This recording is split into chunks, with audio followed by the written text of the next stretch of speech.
Esse texto, A Consciência e a Vida, né, essa conferência, ela foi feita em inglês, né? O Bergson falava muito bem inglês e essa conferência foi feita originalmente em inglês e traduzida para o francês, né?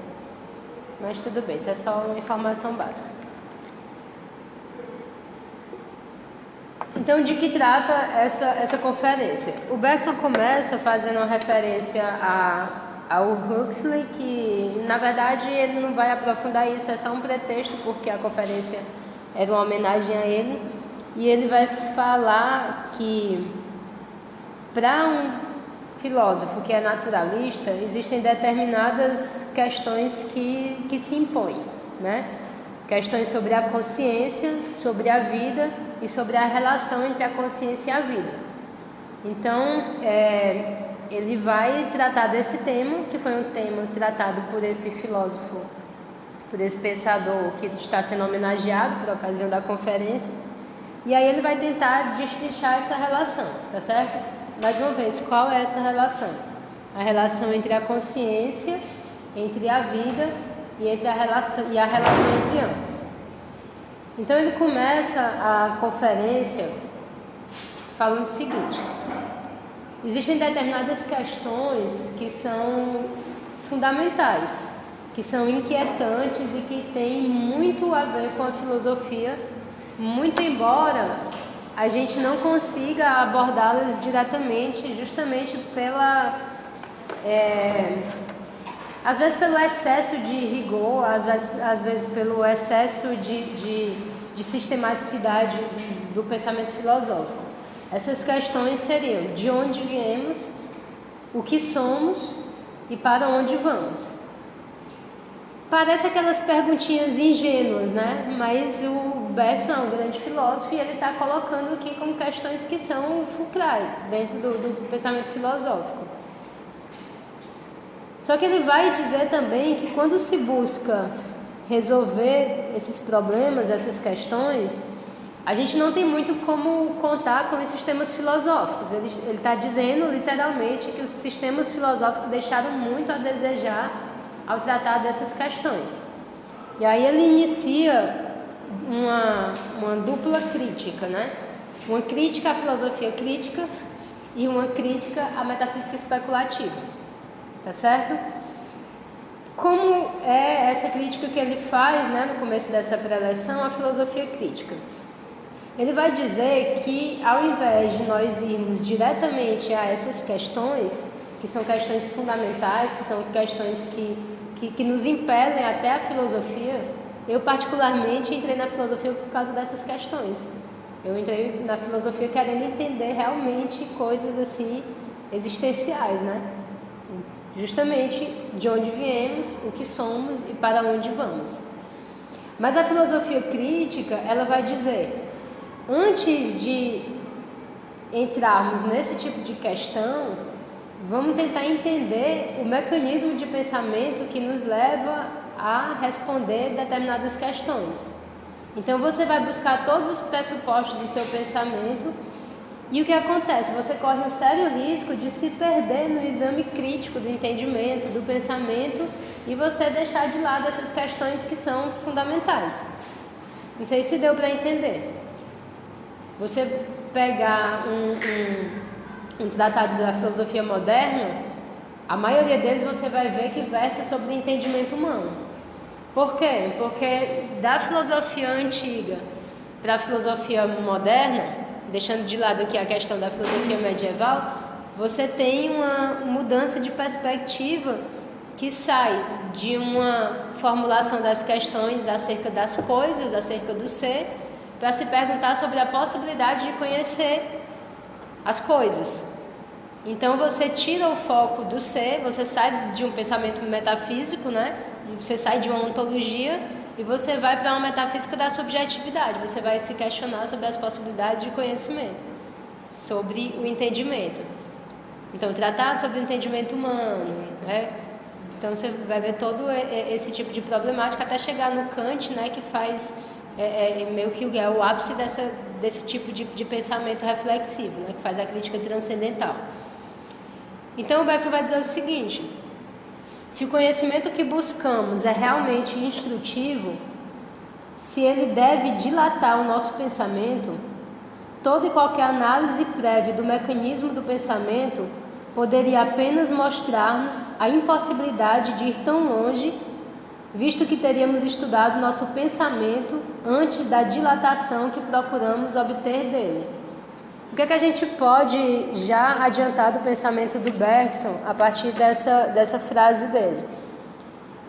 A filosofia do Bergson pressupõe uma dilatação do pensamento, pressupõe algo além do pensamento, ou então algo diferente do pensamento, que não é o pensamento meramente reflexivo, ou seja, o pensamento sobre o pensamento. Não é a filosofia crítica, não é a crítica da crítica, é uma outra coisa. Então, eu já estou sugerindo a vocês que é a partir disso, desse algo diferente, dessa ruptura com a forma normal, com a lógica normal do pensamento, que você pode ter acesso àquilo que realmente importa. Então, o Bergson, ele é um filósofo que ele vai fazer metafísica, mas ele tem toda uma crítica a um determinado tipo de metafísica, certo? Deixa eu colocar aqui na página, vocês vão ver que no texto a coisa flui mais, primeiro porque o Bergson ele escreve muito bem, tá? O Bergson ele foi prêmio Nobel de literatura, que é estranho, né? Tem um filósofo que foi prêmio Nobel de literatura. Então ele vai dizer isso. A única forma que você tem de chegar a um determinado objetivo é se lançar nele. Ele usa um tipo de metáfora parecido com essa, inclusive na evolução criadora. Ele vai dizer que como é que você aprende a nadar? Você aprende a nadar se jogando na água e nadando. Porque se você for pensar que não sabe nadar e não entra na água porque não sabe nadar, você não vai aprender a nadar nunca. Você tem que se jogar de alguma maneira e começar a se bater lá, ou seja, você tem que ir. E a partir daí você vai encontrando a melhor forma de se adequar, né, àquele movimento. Tá certo? Então, ele tem essa crítica digamos assim, ao excesso de rigor crítico que faz com que a gente perca as questões fundamentais. Por outro lado, ele também vai ter uma crítica à metafísica especulativa. Tá certo? Porque essa metafísica especulativa, ela especula sobre a existência em geral, sobre o possível, sobre o real, sobre o tempo, sobre o espaço, sobre a matéria. Depois desce de grau em grau para a consciência e a vida, a cuja essência se quer chegar. Aí ele diz aqui, mas quem não vê que então suas especulações são puramente abstratas e tratam não das coisas em si mesmas, mas da ideia excessivamente simples que ele tem das coisas antes de estudá-las empiricamente. E aqui vocês já tem outra coisa muito importante que caracteriza muito o pensamento do Bergson, que é o fato de ele zelar por uma certa empiria. Mas aí eu vou dizer uma certa empiria, porque ele entende a experiência de uma maneira um pouco diferente dos empíricos modernos, tá certo? A noção de experiência dele é mais radical, mas ele pressupõe a experiência, ele não faz filosofia a partir de conceitos. O que ele está criticando aqui é justamente um tipo de pensamento que vai das ideias para as coisas, e a partir daí tenta encaixar a experiência nessa ideia prévia, tá certo? Tenta encaixar a experiência no conceito, certo? Esse método, né, que seria o método filosófico de um metafísico especulativo, conduz a uma teoria muito geral, a uma ideia quase vazia, na qual o filósofo colocará retrospectivamente aquilo que a experiência tiver lhe ensinado sobre a coisa. Em outros momentos, no pensamento imovente, ele vai citar, né, literalmente alguns pensadores. Por exemplo, ele vai dizer que alguns filósofos criticaram a ideia de razão e utilizaram a intuição, assim como ele, que ele se utiliza da noção de intuição, mas que também trabalharam com ideias gerais, com conceitos gerais. Ele vai falar, por exemplo, no eu de Fichte, na vontade de Schopenhauer, na substância de Spinoza, na ideia de Hegel. Tudo isso seriam essas ideias gerais, essas noções gerais, que você tenta encaixar a experiência nelas, como se você pudesse deduzir matematicamente. Veja a obra do Spinoza, né? deduzir modo geométrico todo um sistema de coisas, tá certo? Então ele critica esse tipo de reflexão, não, esse tipo de filosofia que é a filosofia sistemática, tá certo? Então eu cito Bergson, né? Como nada é mais fácil do que raciocinar geometricamente sobre ideias abstratas, ele constrói sem dificuldade uma doutrina em que tudo parece impor-se pelo rigor. Não é assim? Você olha, por exemplo, o sistema hegeliano, você fica chocado com aquilo, como é que a coisa se encaixa, né? Como se a realidade fosse aquela coisa bonita que cabe dentro de um sistema. Você olha também o sistema de Spinoza, assim. Então a filosofia sistemática ela tem isso, né? Mas para o Bergson isso se constrói sem dificuldade, porque nessa doutrina tudo parece se impor pelo rigor. Mas esse rigor resulta de quê? Resulta de se ter operado sobre uma ideia esquemática e rígida, em vez de seguir os contornos sinuosos e móveis da realidade. E aí, só nessa passagem, vocês têm outra característica fundamental do pensamento de Bergson, que o Deleuze fala muito, né? Que é a questão de seguir as articulações do real. O Deleuze é um leitor do Bergson, eu não entendo nada do que o Deleuze escreve, mas enfim, é um negócio meio estranho. Não, é porque eu já li, eu já assisti a aula do Daniel Lins, mas quando eu fazia o mestrado, que eu assistia as aulas do Daniel Lins, eu continuava sem entender nada. Aquele negócio de surf, da onda, da dobra, do barroco, umas coisas assim, a filosofia francesa que tem umas coisas assim esquisitas. Mas é uma brincadeira, para quem conhece o Deleuze sabe o que eu estou falando, é um tipo de pensamento que só quem gosta, né? Eu me lembro que o Rui, que é o professor que foi meu orientador quando eu era aluno, ele dizia pro Daniel, eu não estou entendendo nada, Daniel. Ele dizia assim, mas não é para entender, é para sentir. Não, então tá tranquilo. Então, tendo em vista esses dois tipos de pensamento filosófico que ele está, de certa forma, criticando, qual seria, né, a sugestão de Bergson? Na verdade, a gente vai demorar todo o curso para entender mais ou menos o que é essa forma de fazer a filosofia do Bergson. Mas ele já está apontando aqui, né, nesse texto, para a ideia de uma filosofia mais modesta, certo? Mais modesta. Me lembrei que eu estava dando uma aula para o pessoal da nutrição, né? E é diferente quando a gente dá aula para o pessoal que não é da filosofia. Eu estava falando de ser, não sei o quê, do objeto da filosofia, que é a totalidade do real e tudo. Daí ela falando, mas isso é uma pretensão absurda, querer dar conta da totalidade do real. Eu, pois sim. Mas tem um tipo de filosofia que pretende isso, né? Saber absoluto e tal. Mas o Bergson está falando de uma filosofia mais modesta. Só que essa filosofia mais modesta, ela vai diretamente ao objeto, sem se preocupar com os princípios de que parece depender. Ela não ambiciona uma certeza imediata, porque essa certeza imediata só poderia ser efêmera. Não tem a ilusão, a ingenuidade de que vai obter uma certeza imediata. No sentido total, né? No sentido de uma coisa abrangente. Ela não tem pressa, ela é uma ascensão gradual para a luz. Vai de experiências cada vez mais amplas para probabilidades cada vez mais altas, tendendo como a um limite para uma certeza definitiva. Então aqui a gente já tem um aspecto metodológico do Bergson. O Bergson trabalha com uma coisa que ele chama de linhas de fato. O que é isso? Ele entende que não dá, apesar de ele trabalhar com a noção de conhecimento imediato, né, que é a intuição, ele trabalha também com a noção de linhas de fato. Ou seja, você vai chegando à realidade através de várias perspectivas diferentes. Por exemplo, ele tem uma determinada perspectiva que é a perspectiva que ele alcançou na evolução criadora. Aí ele tem uma outra perspectiva, que é a perspectiva que ele alcançou, sei lá, através da leitura que ele fez dos míticos cristãos.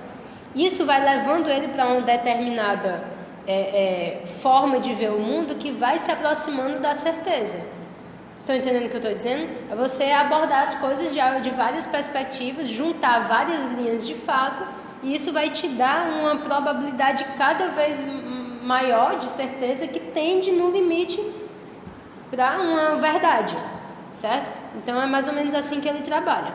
Então nesse texto vocês vão ver que ele vai construindo a argumentação dele dessa maneira. Ele vai apresentar várias linhas de fato, diz assim, ó, essa aqui é a primeira linha de fato, essa aqui é a segunda linha de fato, essa aqui é a terceira linha de fato, o que é que a gente pode concluir disso? Isso aqui. Ele dá um esboço que na verdade é algo metafísico, porque é uma visão sobre o que somos, sobre de onde viemos e tudo. Está tudo ali mais ou menos esboçado. Claro que nas obras dele você vai ver a coisa mais rigorosa, tá certo? Mas aqui mesmo ele já expõe algo muito profundo, a partir desse método que eu estou mostrando para vocês, que é da aproximação por meio das linhas de fato. Então, ele diz que vai utilizar esse método, né, das linhas de fatos, que são grupos diversos de fatos, cada um dos quais, sem dar-nos o conhecimento desejado, aponta-nos uma direção onde encontrá-los, tá certo? Você pega uma linha de fato, uma investigação aqui que você está fazendo, ela não vai te dar exatamente aquilo que você quer, mas ela vai te dar uma direção. Aí tu pega aqui outra linha de reflexão, que não vai te dar exatamente aquilo, mas vai te levar para uma direção. Quando você vê que as coisas estão convergindo, é porque provavelmente você está articulando alguma coisa de uma maneira correta, né? Então, cada linha tomada isoladamente nos conduzirá a uma conclusão simplesmente provável. Mas todas as linhas juntas, por sua convergência, vão nos colocar no caminho da certeza. Então, mais ou menos o método que ele vai seguir nessa reflexão. Então, vocês lembram o que é que o Bergson queria discutir nessa conferência? A consciência, a vida e a relação entre a consciência e a vida. Então vamos lá, agora que ele vai começar, depois de todo esse preâmbulo, a discutir isso.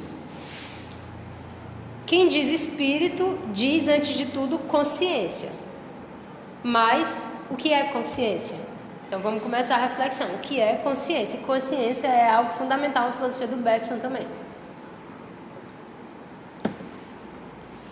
E ele vai dizer, consciência significa primeiramente memória. Então ele está dando várias definições, ele vai dar várias definições de consciência. A primeira definição é que consciência significa, antes de tudo, memória, conservação e acumulação do passado no presente. Tá ficando escuro, né? Pode acender a luz, por favor. E consciência é também antecipação, obrigada. É também antecipação do futuro, certo? Então, conservação e acumulação do passado e antecipação do futuro. O espírito se ocupa do que existe em função, em vista daquilo que vai existir, tá certo? Então, você tem aqui uma noção de consciência que ela é mais ou menos dinâmica. Ela tem a ver com a memória, certo?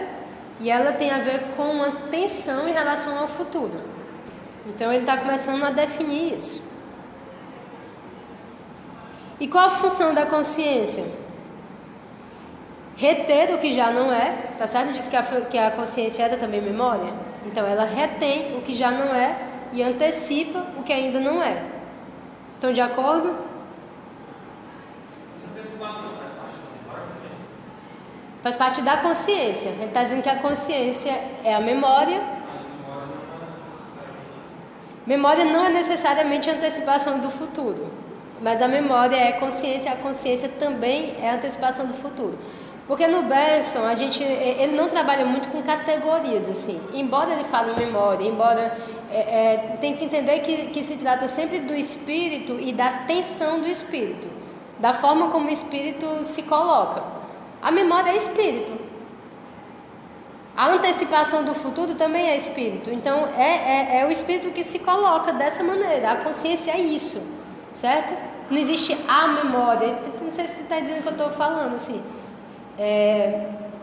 Porque a memória é a consciência. A memória é a duração. Sendo que é como se você tivesse aqui uma consciência atual, né? Que ela trabalha justamente nessa tensão de um passado que ela acumula para poder interpretar o que está por vir. Então tem esse aspecto. Então a consciência é uma ponte lançada entre o passado e o futuro.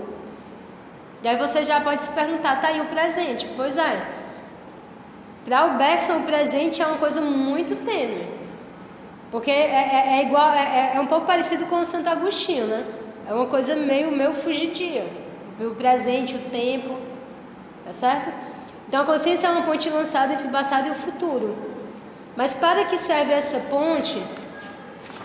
E o que cabe à consciência fazer?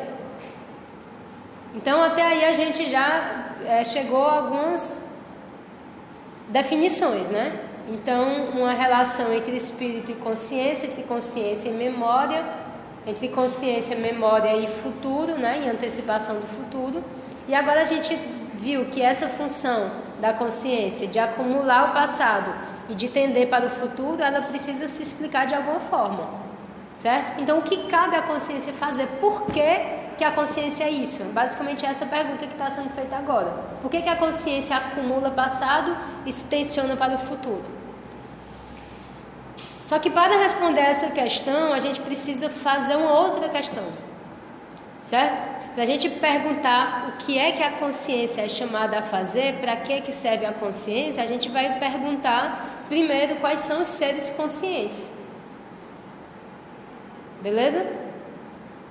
Alguém aqui tem a resposta? Quais são os seres conscientes? Davi?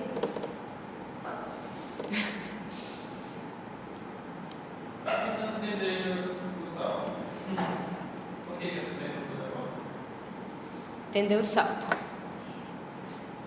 Porque a função da consciência de acumular o passado e de tender para o futuro, ela vai ser respondida pela necessidade de determinados seres fazerem escolhas. Só que isso só iria chegar como resposta a esse desenvolvimento da questão de quais são os seres conscientes. Porque ele vai levantar a hipótese de que a consciência é coextensiva à vida, tá certo? Que os seres conscientes são de direito, se não de fato, os seres vivos, e que isso está ligado ao movimento, que o movimento está ligado à escolha, que a escolha está ligada à indeterminação, que a indeterminação está ligada justamente a essa função da consciência. O Bergson tem essas coisas esquisitas, que você para de dar onde... Por que ele deu essa parada? Não estou entendendo. Aí ele costura e volta. Certo? Então, para responder a essa questão sobre a função da consciência, perguntemos quais são os seres conscientes e até onde os domínios da consciência se estendem na natureza. Lembra que a gente ia falar de consciência, de vida, filosofia da natureza, até onde na natureza se estende a consciência? Será que só nós somos conscientes? Né? Essa pergunta é interessante. Um dia desse o pessoal estava no Facebook discutindo numa postagem minha sobre consciência. Eu fiquei lá calada, não vou comentar. Que era falando sobre aborto, aí o cara discutindo quando é que o feto era vida ou não vida, aí quando o sistema nervoso se forma, aí aquela discussão e tal. Aí eu lembrei do Beck, assim, não, mas eu vou ficar calada. Porque quando o pessoal começa a brigar nas minhas postagens, já deixo brigar, né? Eu não vou me meter. Mas eu me lembrei disso. Porque um dia é que começa a consciência, né? Para responder essa questão, a gente não vai ter uma resposta assim, tipo com rigor matemático. A questão da consciência, de você dizer até onde vai a consciência, ou quais são os seres conscientes, é algo que você estabelece a partir de um raciocínio por analogia. Por quê? Porque nada me prova matematicamente que você não é um robô. Que eu não tenho como constatar que você é um ser dotado de consciência, a não ser por uma reflexão por analogia. Você é muito parecido comigo em vários aspectos. Como eu sou um ser consciente, por analogia, eu suponho que você também é um ser consciente. Tá? Isso é um raciocínio por analogia. É um raciocínio muito utilizado na filosofia, justamente quando você não pode ter uma determinação mais rigorosa. Na verdade, a passagem de um conhecimento imediato para um conhecimento ontológico normalmente se dá por um raciocínio por analogia. tá certo? Na filosofia normalmente é assim. Bom, mas isso aí depois a gente vê. Mas trata-se de um conhecimento por analogia, dizer quais são os seres conscientes e tudo. Então, no topo da escala dos seres vivos, no topo, né, lá no ápice da escala dos seres vivos, a consciência se fixa em centros nervosos muito complicados, beleza? Então, qual é o topo da escala dos seres vivos? Somos nós, não é verdade? Então, no ser humano, a consciência se fixa onde? Em centros nervosos extremamente complicados. O nosso cérebro é uma complexidade absurda, não é verdade? Tranquilo. O cérebro seria uma diferenciação ou complexificação da função da consciência. Mas é muito provável que a consciência acompanhe o sistema nervoso ao longo da descida dessa escala, de modo que a substância nervosa finalmente vem fundir-se em uma matéria viva, ainda indiferenciada. A própria consciência se dispersa ali, difusa e confusa, reduzida a pouca coisa, mas não anulada. Então vamos voltar aqui. A gente pensou primeiro no ápice da escala dos seres vivos. E a gente viu que no ápice da escala desses seres vivos, a consciência está fixada em um centro nervoso extremamente complexo que é o cérebro. Agora vamos fazer um movimento de descida. Aí você vai descendo na escala dos seres. O que é que está acontecendo? Esse cérebro ele não está mais tão desenvolvido. Você vai ter seres que não têm um cérebro. Aí você vai ter, tá entendendo? Você vai descendo, até que você vai ter aquele sistema nervoso difuso. Lembra das aulas de biologia, de quando vocês estavam... Sistema nervoso dos seres mais primitivos, né? Você vai comparando. Então, o que ele está dizendo? É como se a consciência ela fosse aí se misturando, até ficar quase uma coisa imperceptível, mas não anulada. Tá certo? Não anulada.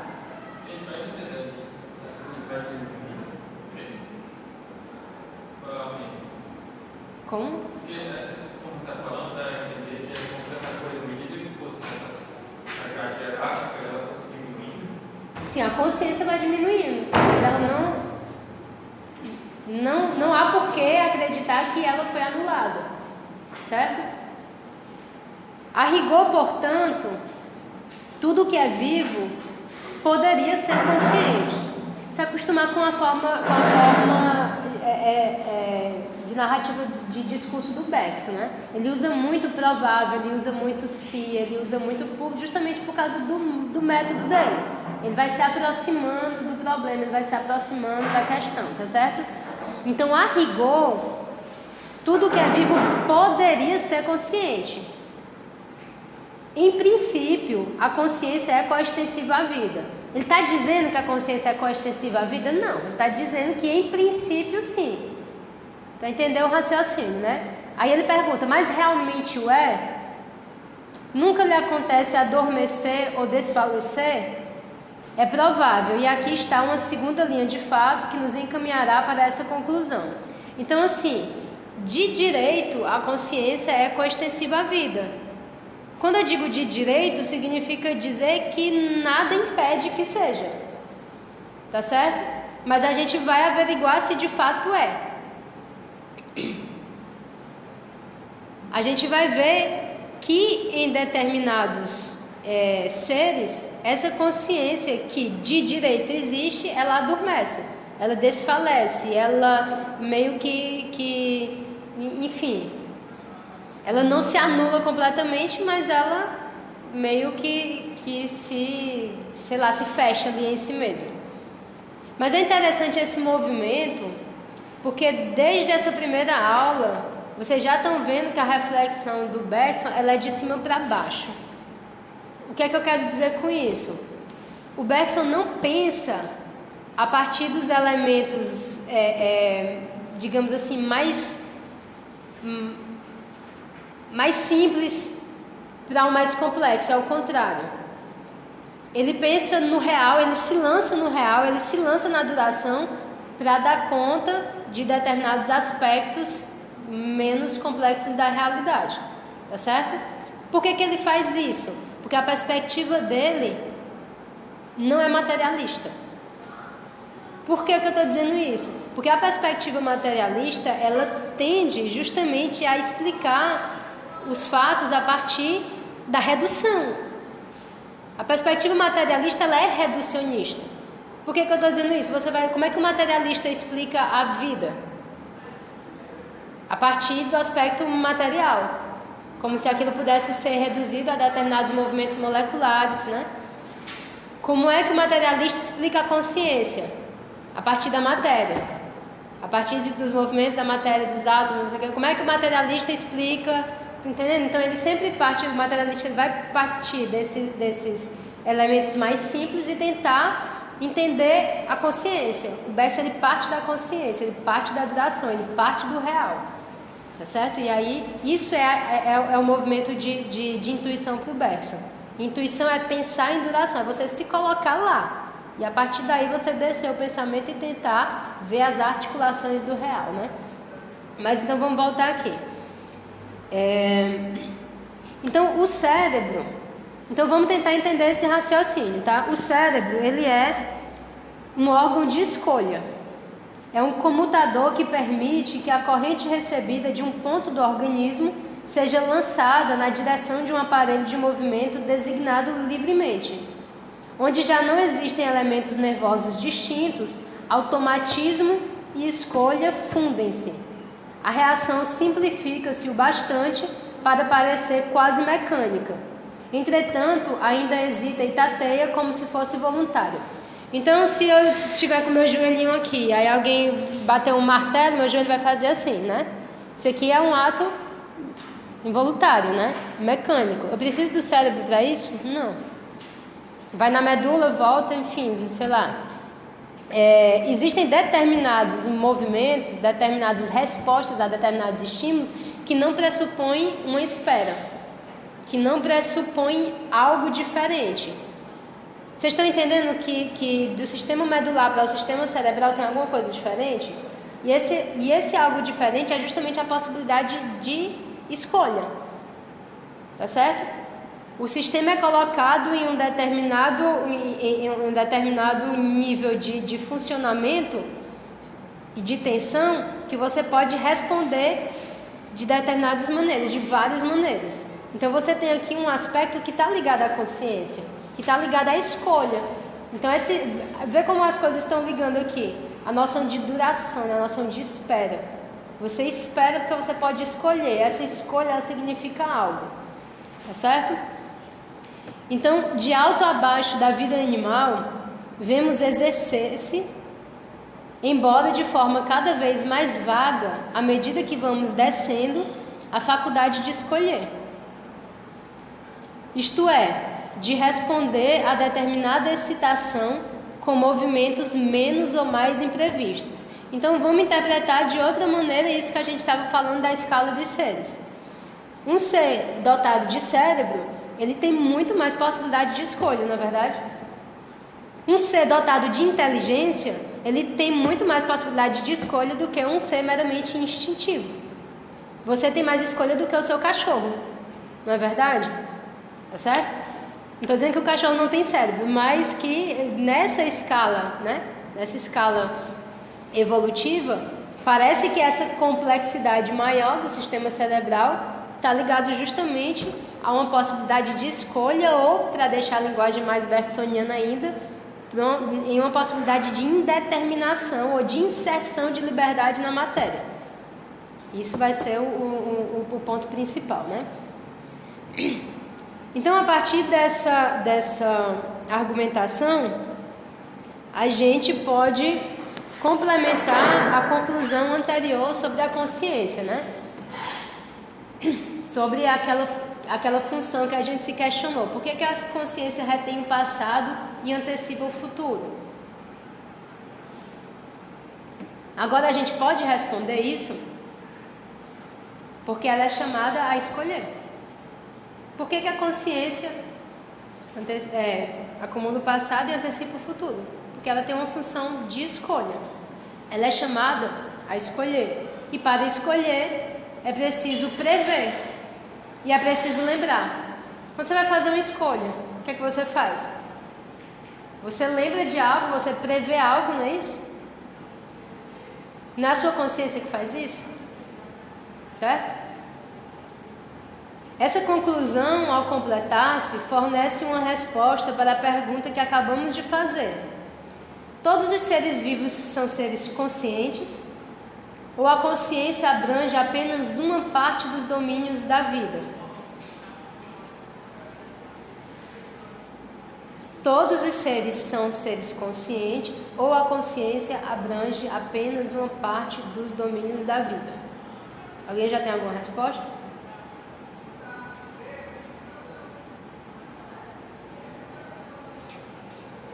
Se consciência significa escolha, né? Como a gente acabou de dizer, se o papel da consciência...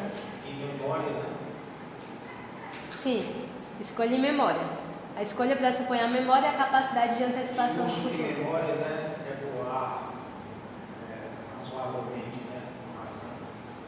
Então, eu não sei se o cachorro tem consciência, ou qualquer outro animal, pode até ter um determinado nível, eu não sei. Eu sei que nós temos seres humanos, né? Nós podemos usar essa memória, inclusive os cães também usam, de acordo com os pressupostos, né? Tá? Então, acho que os outros animais têm, agora em que nível? Não é no nosso nível. Podem ter, né? Na verdade, eu não sei, eu nunca joguei nada, nunca fiz pesquisa disso. Não sou biólogo, não sei. Certo, mas é isso. Vamos ver o que é que o Bergson diz, né? Então, se realmente consciência significa escolha, e se o papel da consciência é decidir-se, é duvidoso que se encontre consciência em organismos que não se movem espontaneamente e que não têm de tomar decisões. Então, é duvidoso que se encontre consciência em organismos que não se movem espontaneamente. Vamos interpretar cada frase. O que é que isso significa? Que a consciência está de alguma forma ligada ao movimento. Certo? Por mais estranho que pareça, sim, mas o movimento ele já é algo diferente. Existe um porquê para esse movimento. Exatamente. Isso implica uma consciência, isso implica uma memória, né? Uma tomada de decisão. Por que alguém, alguma coisa vai se mover? Existe um porquê para isso. Exato. Ele qualifica entre animais ou não, ou ele faz só um... A gente está chegando. Em princípio, a consciência é coextensiva à vida. A ideia do Bergson é de que há uma consciência aí quase em todos os seres, né? Mas ele está dizendo que essa consciência se exalta quando há movimento e ela se encolhe, se recolhe quando não há movimento. Ela cai no torpor, certo? Então, na verdade, não há ser vivo que pareça totalmente incapaz de movimento espontâneo. Quando a gente faz essa pergunta, essa questão, quando a gente levanta essa questão do movimento, a gente já pensa também na questão da vida. Não há ser vivo que pareça totalmente incapaz de movimento espontâneo. Mesmo no mundo vegetal, a faculdade de mover-se está mais adormecida do que ausente. Né? Não tem aquelas plantinhas que se movem em direção ao sol e tal, né? Então, também tem movimento. Ah, mas a plantinha é consciente, vamos lá, aquele pessoal mais nova era, né? Vai falar com plantinha, vai pegar e conversar com planta para a planta crescer, não é bem isso. Mas a ideia é de que existe algo ali. E essa noção do Bergson é forte, porque para ele tudo é duração, a gente vai ver depois, e essa duração é consciência.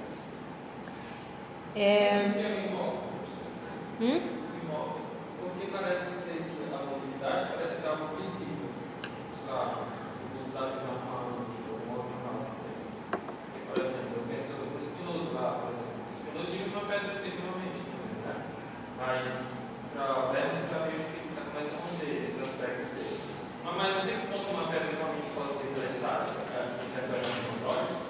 Pois é, para Bergson não, só que isso é muito complicado de explicar agora, porque quando a gente estudar matéria e memória, a gente vai ver que quando o Bergson estiver analisando a noção de matéria, ele vai chegar à ideia de que a matéria vibra em profundidade. Ou seja, não apenas nós somos duração, como tudo é duração, inclusive a matéria é duração. Só que essa duração da pedra é uma duração muito diferente da nossa duração, certo? Mas sendo a duração o real, então existe algo ali na pedra, existe algo na matéria. Só que ele precisa, e principalmente nesse momento, principalmente nesse texto, fazer uma distinção entre a matéria e a vida, tá certo?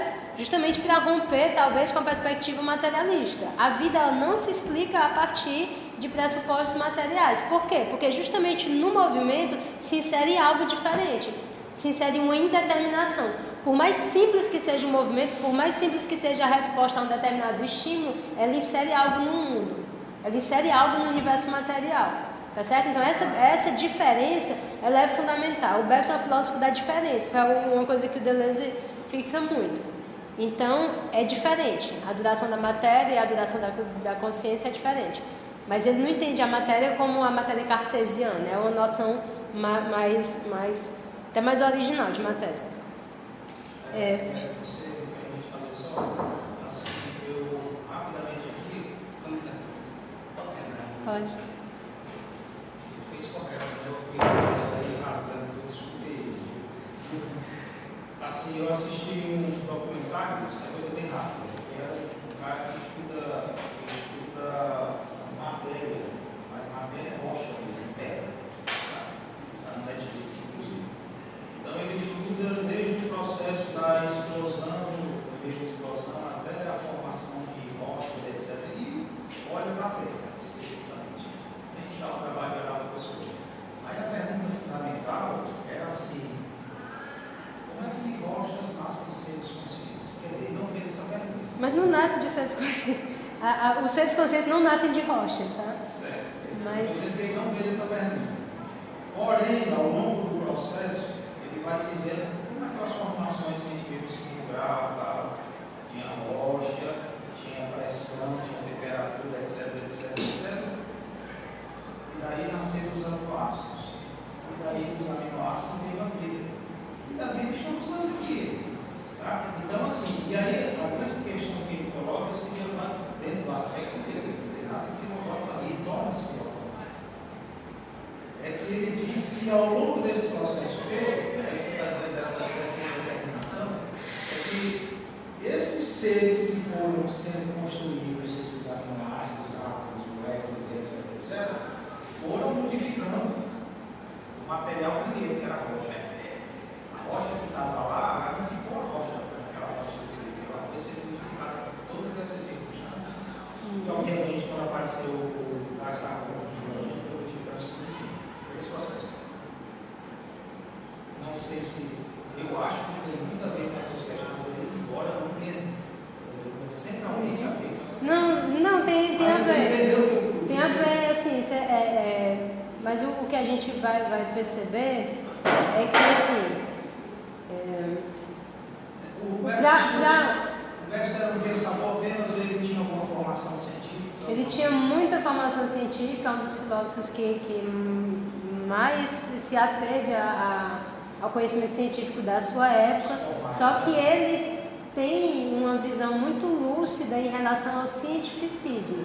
Então o que a gente tem que tomar cuidado é justamente com essa tentativa de explicar o maior pelo menor, tá certo?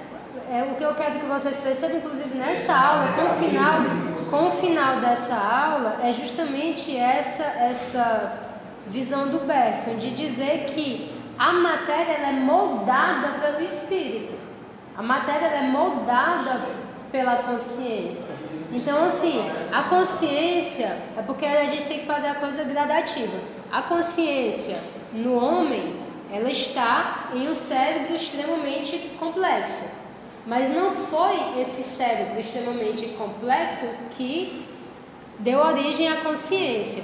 Mas essa consciência, que é uma força, que é um ímpeto, que é algo maior, é que necessita de um cérebro de tal modo complexo para que ela possa se expressar. E na verdade a coisa é essa indeterminação que vai constituir a própria materialidade. Tá certo? Você tem um movimento da vida, um movimento de evolução, que é o movimento de inserção de liberdade na matéria. É como se uma força, um elan vital, estivesse rasgando tudo para tentar criar. Tá certo? Para tentar criar. Esse é o movimento. Então é assim que você vai explicar a evolução. Ela não é previsível, ela é criadora. Tá certo? Então o movimento de explicação ele muda um pouco. Então o elan vital. Então quando a gente estiver nessa obra da evolução criadora, o Bergson estudou o Lamarck, o Bergson estudou o Darwin, o Bergson estudou o Spencer, tá certo? Então cada obra dele é uma obra que dialoga com determinada ciência, só que a abordagem dele não é cientificista. Por quê? Porque para o Bergson a ciência é uma linguagem simbólica que dá conta principalmente da matéria, mas ele está querendo falar do real, tá certo? Então quando você tenta falar do real, da vida, do espírito a partir daquilo que lhe possibilita mensurar bem o material, aí você incorre num reducionismo. Se você leva essa perspectiva para a análise da consciência, você cai numa psicologia extremamente reducionista. Se você leva essa perspectiva materialista para a análise dos fatos biológicos, você chega no mecanicismo muito simplório. Se você leva essa perspectiva materialista para abordar, por exemplo, os fenômenos religiosos e místicos, você vai interpretar como patologias cerebrais, enfim. Então, a perspectiva do Bergson é outra. Ele não entra nesse tipo de explicação reducionista. Na verdade, pode-se até dizer que todo o esforço dele é mostrar os limites de determinada ciência, mesmo ele sabendo a possibilidade, a potência da ciência. Mas que a ciência tem muito de uma metafísica inconsciente que ele tenta aclarar. Diz assim, você quer fazer ciência, olhe para os fatos. Vamos olhar para os fatos eu estou dizendo isso. Mas você está interpretando assim porque você tem uma metafísica inconsciente e normalmente essa metafísica inconsciente é de base materialista, porque é mais fácil. É mais fácil para você analisar o pensamento a partir de uma análise do cérebro, porque o cérebro é material.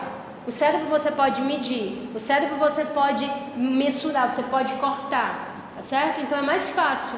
Aquilo que pode ser medido é mais fácil de ser calculável. Aí o que é que você faz? Você tenta reduzir. Na filosofia moderna, no pensamento moderno, o que foi que aconteceu? Vamos reduzir a noção de experiência. A experiência é aquilo que eu posso medir, o que eu posso medir é aquilo que é real. O que é que isso significa? Um mecanicismo, uma visão do universo completamente mecânica. E não é assim que o Bergson pensa. Vamos voltar aqui. Então a gente estava na questão da consciência e do movimento, né? Todos os seres vivos possuem de direito a faculdade de mover-se, mas muitos renunciam a ela de fato. Aí eu vou ler aqui um trecho, né? A consciência, originalmente imanente a tudo que vive, atenua-se onde não há mais movimento espontâneo e exalta-se quando a vida mantém o rumo da atividade livre. Então olha aí, a consciência ela exalta-se quando há atividade livre. Cada um de nós já pode verificar em si mesmo essa lei. O que acontece quando uma de nossas ações deixa de ser espontânea para tornar-se automática? A consciência retira-se dela. Certo? Então, você aprendeu a dirigir, sabe dirigir muito bem, é capaz de você ir e voltar no canto, você nem se dá conta, porque você está, como se diz, no piloto automático. A sua consciência está lá em outro lugar, né? E a consciência ela é essa atenção. A sua consciência está onde está essa atenção. Então, quando a nossa ação se torna automática, o que é que acontece? A consciência se retira dela. E é isso que ele está dizendo em relação aos outros aspectos. Quanto menos atividade livre, mais encolhida a consciência. Quanto mais liberdade, mais a consciência se exalta. Quais são, por outro lado, os momentos em que nossa consciência alcança mais vivacidade? Acaso não são os momentos de crise interior, em que hesitamos entre dois ou vários partidos a tomar, em que sentimos que o nosso futuro será o que tivermos feito? Portanto, as variações de intensidade da nossa consciência parecem realmente corresponder à soma mais ou menos considerável de escolhas, ou, se quiserem, de criação que distribuímos em nossa conduta. Então a consciência está ligada à atividade livre, está ligada à criação, tá certo? Então você tem aqui um movimento da vida, tá certo? Que é o próximo passo da conferência. Você tem um caminho da evolução mesmo no sentido biológico, e esse movimento ele tem duas direções, né? Uma direção de movimento e de ação e uma direção de torpor e de imobilidade. Então você tem aqui isso, porque nessa conferência ele fala de uma maneira geral algumas coisas da evolução criadora, tá? Então você tem aqui um elan vital, que é um ímpeto de vida, né? Depois a gente trabalha melhor esse conceito. Mas aí você tem esse direcionamento evolutivo, aí ele vai tendo vários caminhos. Uma das direções do elan vital entra no torpor. Aí você vai dar nas plantas, né? E tudo em consciência. Outro continua lá no caminho da animalidade. Aí você vai, aí chega no instinto. Também é uma forma de consciência, percebe? Você está caminhando aqui. E aí você tem a inteligência. Aí esse elan, ele se bifurca. Aí você tem aqui instinto e inteligência. No Bergson a gente fala em tendências, então, mas a gente também tem instinto. Tem. Mas o animal também tem inteligência. Tem. Só que em nós há um predomínio de inteligência sobre o instinto, nos animais há um predomínio de instinto sobre a inteligência, porque há tendências. Tá certo? Então, a evolução da vida toma esses dois caminhos, o movimento e a ação, o risco e a aventura, e isso vai dar origem justamente à consciência. Ou então entra no torpor e na imobilidade, que é genericamente o reino vegetal, que vai dar origem à inconsciência. Considerando por esse ângulo a vida em seu ingresso no mundo, veremos que traz consigo algo que constrata com a matéria bruta. Então eu já estou me aproximando de uma coisa que eu queria que ficasse assim meio assentado, como algo que ficou dessa aula. A vida, ela traz algo de novo que é diferente da matéria. E como ela traz algo de novo que é diferente da matéria, ela não pode ser reduzida àquilo que nos possibilita a análise da matéria. Certo? O que é que a vida traz? Imprevisibilidade. O que é que a vida traz? Novidade. Lembra da história do movimento? Movimento é imprevisibilidade, é escolha. E nisso há uma diferença entre a vida e a matéria. A vida em sua consciência e materialidade são formas de existência radicalmente diferentes. Certo? Percebeu que isso aqui é uma perspectiva não materialista? Porque quando você diz que consciência e materialidade são formas de vida existentes radicalmente diferentes, vai ser muito difícil de você tentar deduzir a consciência da matéria, de você derivar a consciência da matéria, tá certo? Porque elas são radicalmente diferentes. Beleza? Vocês vão ver na evolução criadora que na verdade é uma gênese simultânea da materialidade e da inteligência. Mas isso é outra coisa. O mundo entregue a si mesmo obedece a leis fatais. Em condições determinadas, a matéria comporta-se de modo determinado. Nada do que faz é imprevisível. Com a vida, entretanto, há algo de diferente, há algo de novo, há algo de imprevisível. E aí você sai do determinismo material, certo? Então você tem um sistema material que é determinado e você tem um outro sistema que se insere nessa matéria que é indeterminado. Beleza?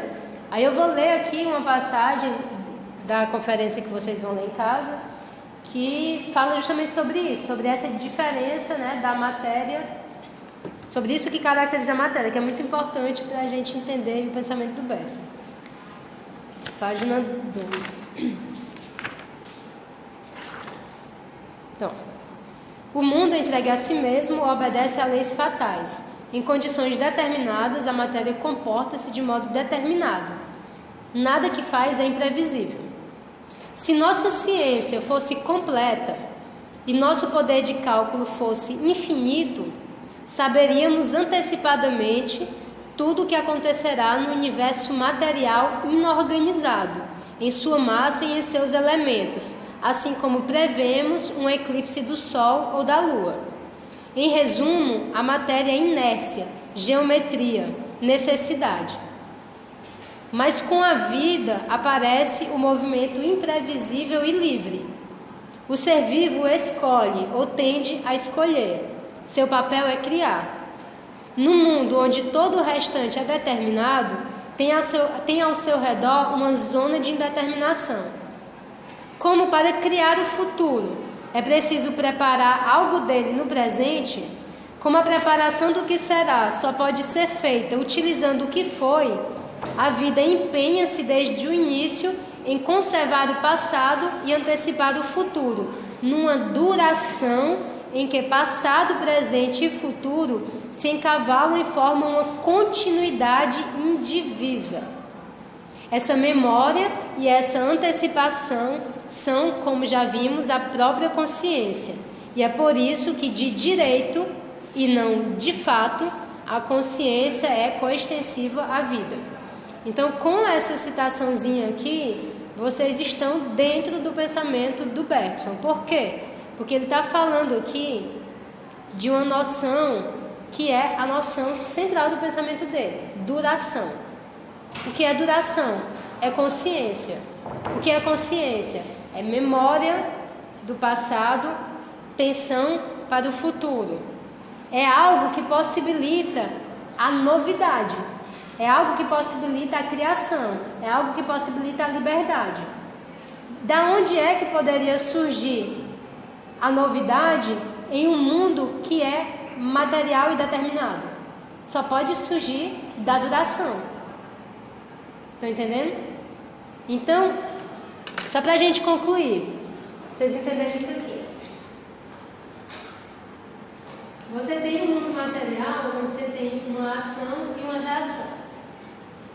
É como se essas coisas aqui elas se equivalessem de alguma forma, e o que o Bergson diz aí é muito importante. Se o nosso conhecimento científico fosse absoluto, a gente conseguiria calcular tudo e conseguiria determinar tudo. Estava tudo dado, pronto, beleza. Só que não é assim. Por que não é assim?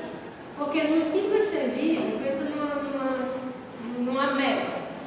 Um ser vivo bem simples. Esse movimento aqui que ela faz, por mais simples que seja, você pode dizer, é um automatismo, certo? É um automatismo. Mas isso aqui já não é a mesma coisa disso aqui, tá certo? Você está respondendo a um determinado estímulo. Esse movimento aqui que responde a um determinado estímulo já é algo, tá certo? Então, esse movimento, essa vida, já é algo diferente. Então, você não pode tentar abordar a questão da vida, que é uma questão fundamental, a partir desse elemento aqui. Então, quem entendeu o método do Bergson entende isso aqui. Isso aqui é geometria, isso aqui é matéria, isso aqui é inerte, a ciência é massa, beleza. A ciência está muito bem aqui, a inteligência na matéria, ela vai chegar assim, a coisas fantásticas. Mas quando você estiver falando da vida, aí cuidado. Cuidado porque tem alguma coisa diferente, tem alguma coisa que não calcula, tem alguma coisa que não é previsível, tem alguma coisa que não é determinada. E se essa coisa que não calcula, que não é previsível, que não é determinada, não pode ser calculada, não pode sequer ser totalmente alcançada pela inteligência, então você vai ter que arranjar uma outra forma de entender o fenômeno da vida, de ler a vida que não seja a partir de pressupostos reducionistas e materialistas. Tranquilo? Boa pergunta?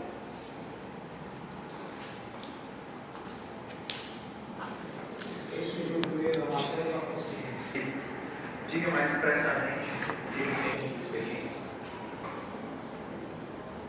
Experiência.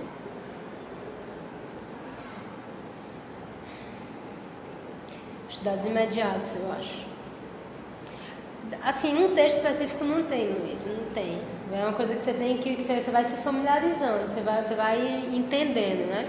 Por exemplo, quando você lê o Matéria e Memória, aí tem uma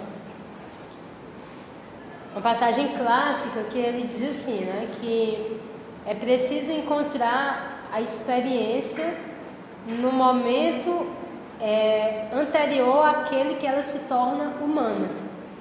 E essa é a experiência filosófica propriamente dita, o que parece uma coisa muito estranha, porque é uma experiência não humana que você está buscando, porque quando ele fala humano, ele está falando sobre a perspectiva pragmática, no sentido de que essa experiência visível, né? Essa experiência, inclusive, com a qual o cientista lida e tudo, ela já é uma experiência que tem um viés pragmático. Por quê? Porque o nosso cérebro está voltado